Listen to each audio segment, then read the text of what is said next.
Welcome to the Practical Ascension Podcast. I'm your host and guide, Tracy Goody. Join me as we explore the multifaceted experience of awakening in this modern age of transformation. Subscribe, leave a review, or share this episode to show your support. It's mission on, lightworkers.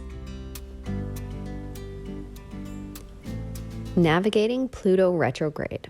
So we are officially in the 2021 Pluto retrograde. And if you're listening to this at another year, this information still applies. So as somebody who receives great joy from moving into the depths of human consciousness, uncovering the truth and healing, I really, really love Pluto retrograde season. So I'm also going to be releasing a part 2 to this podcast where I'm going to guide you on a journey to tap into this energy so that you can kind of practically really get into it. So watch out for that. Now, the way that I see it, Pluto retrograde is a possibility portal. So we're really called over these next 5 months. So we're retrograde in 2021 from April 27th to October 6th. So we're really called over these next 5 months to embrace transformation and shift more deeply into the soul embodiment and expressing. So it is like really, really exciting. All right. So let me give you some information on this. When Pluto moves retrograde every year at this time, because it does this every single year, we're given extra support and extra awareness that helps us to expand into our soul mission. So because Pluto invites us into the depths, this period can be really challenging. So having some navigation tools in place is going to ensure that you embrace the energy more than you resist it. Because there's no point in resisting it because it's here and it's here for your benefit. Like I said, it's an opportunity portal. So as I mentioned, Pluto is all about moving into soul embodiment and expression. So it brings this energy first by highlighting struggles, lessons, habits, even like confusion things can come up or heaviness that are not serving your highest level expression. So it points directly at the illusions and gives you everything you need to let them go and allow your natural soul self to radiate through. Things that are kept below the surface, so think like subconscious patterns that might include this lifetime, ancestral energy, past lifetimes, all that's poking up and through the surface. Things that are generally below, they're poking up. It makes it a lot easier to spot the resistance you're holding, but you have to have courage and awareness going into it because that's really going to give you the boost to keep you from getting sucked into the old patterns again. And this time, with the possibility portal of Pluto, we're choosing to mark them complete and move on. So again, things are coming up from below the surface, but when we have that awareness, then we can be like, this is coming through for my benefit. So this isn't coming through because I've done something wrong or I'm somehow broken or somehow can't fix this pattern. It's coming through for my benefit so I can peel back the layers and I can release, I can complete, and I can move on. So the number one tool that I recommend for this Pluto retrograde is navigating through insight. So insight is the process of, again, my definition, all the things that I ever say is my opinion, my definition. Insight is the process of really pausing, looking within, and bringing forth clarity from your own personal soul truth. So each of us has a different version of truth. Your version is the most valuable to you. Pluto asks that we take this big leap towards honoring ourselves and recognizing the value in our own insight. So I personally believe that our pain points are also our entry points to ascension and awakening. So one way Pluto's teaching us is through our patterns, through our triggers, our reactions. When we can apply this insight to what is showing up in our present reality, we're given this really supportive opportunity to let the root cause go, to wrap up the pattern, and to make a new choice going forward. So we're invited into the depths of our emotions with Pluto. We're invited into the depths of our emotions with Pluto for a visit. So we're not meant to stay into the depths of these triggering emotions, right? So think of emotions like a lake. Those emotions like gratitude, joy, like say the energy of connection, collaboration, those are at the top of the lake. Those feel good, elevated emotions. They float. And when you embody those elevated emotions, you float. So when you're floating, it's really easy to see. It's easy to breathe and it's beautiful and relaxing space to be in. The sun is out. Everything feels really, really beautiful and relaxing. Now, down at the bottom of the lake are our heavy emotions. So think like shame, guilt, fear, dread.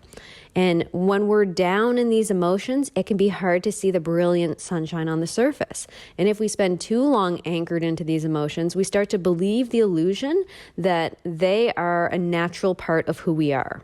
Since it's dark here at the bottom of the lake, we might also not notice that within each of these clouds of heavy emotion, there's a treasure chest of truth that is closed up. Right? So that heaviness, let's say, for example, that kind of guilt and shame that's being held onto there's a treasure chest, I can't get the word out, of beautiful emotions and soul truth that's hidden within there.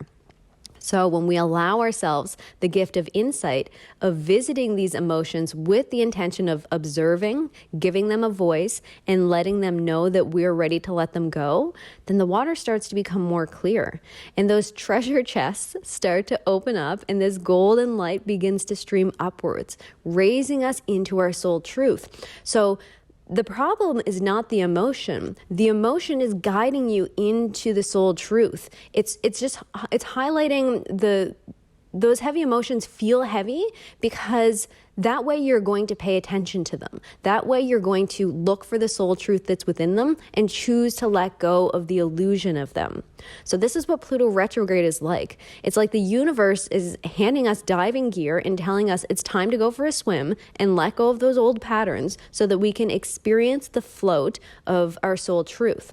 Now, if you have fears around water, this might not be the best visual for you, but just to kind of paint the picture. Now, this float of soul truth is where miracles come in. We can feel them coming. So just kind of picturing yourself on this beautiful, very calm, very peaceful, magical lake. We might not know exactly when these miracles are going to arrive, or how they're going to arrive even, but we can feel it because we are more deeply connected to our soul truth, and miracles are our soul truth. So you have to be courageous and willing with this energy. It's always a choice to commit or not.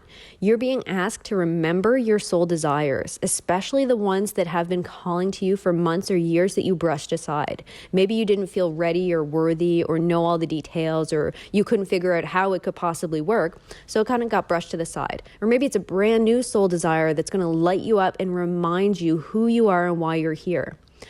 All of these things tie into this Pluto possibility portal. So Pluto retrograde is a marathon. It's not a sprint. It's lasting this full 5 months where you get to choose at any point to gift yourself insight, to let go, and to rise up. So as I mentioned, this lake of emotion is a place to visit. We can take some time, to spend in there and spend some time on that kind of those feel-good emotions, but then pack those up and take them with you. Come back to the real world. Ultimately, the goal is to come back to our present and current Earth experience. This time when we come back, we're embodying those soul truths. We're aware of them. We're living them, and we're expressing them. Whenever we can embody more of this soul self and then express that out to the world, we're benefiting not only ourselves, but everybody. So Pluto really takes this full trip. This invitation into the depths of our emotions as triggers and patterns, and then back into our soul truth. And then through taking those with us, through that embodiment and expression, our growth supports our life and adds to the collective timeline of awakening and ascension, which is what we want as light workers. So we are being reminded by Pluto that we are not a victim of our circumstances or society. We are powerful creator beings who can do this. If you're still here right now at this time on Earth, at this wild and crazy transitionary time, you are a part of the solution. And the more of your soul truth you claim, the more you are able to contribute energetically and practically through action to the future that we all desire. So again, I'm talking to people who are listening to my podcast here, so we're all light workers here. Plus, it's also way more fun when you're tapped into your soul truth. It's not heavy and mucky and restricted like when we're living from the illusions. It's much more buoyant. So remind yourself who you came here to be. Just tap in, remind yourself. You have full permission to be this now. Ask yourself on a soul level, what am I ready to share? What am I ready to embody? What is Pluto helping me to understand and heal so that I may move forward with this? So remember to check out part 2 of this podcast and join me on a guided shamanic journey into the energy of Pluto retrograde. Thank you so much for joining me today.